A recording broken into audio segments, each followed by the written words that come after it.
talking, my question is, I'm trying to figure out how would you recommend that school administrators, that school staff, that teachers can implement procedures and protocols in a way that is responsive to this brain development? Because we see a lot of school refusal and school avoidance and just they cannot go into the classroom because they feel overwhelmed. They don't feel like they're doing good enough and they don't come to school.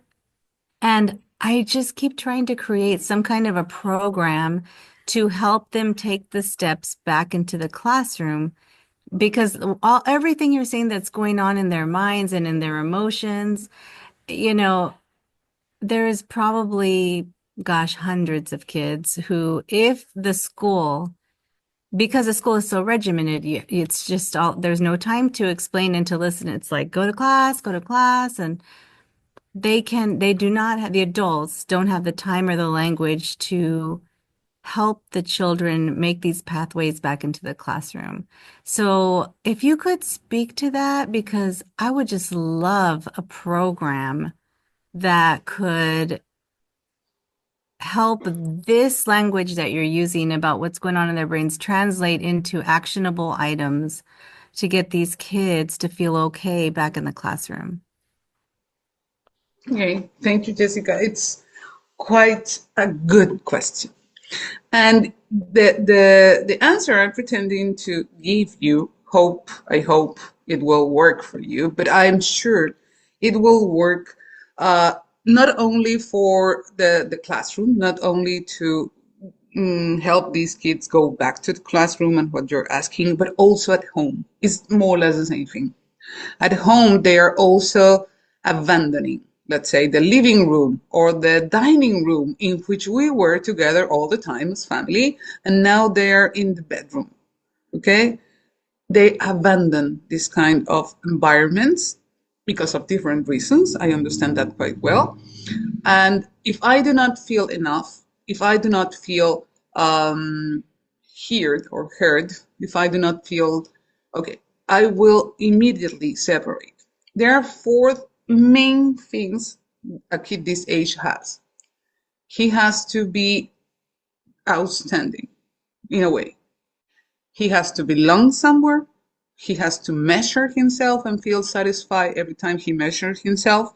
And he needs to hold on something. These four aspects are essential.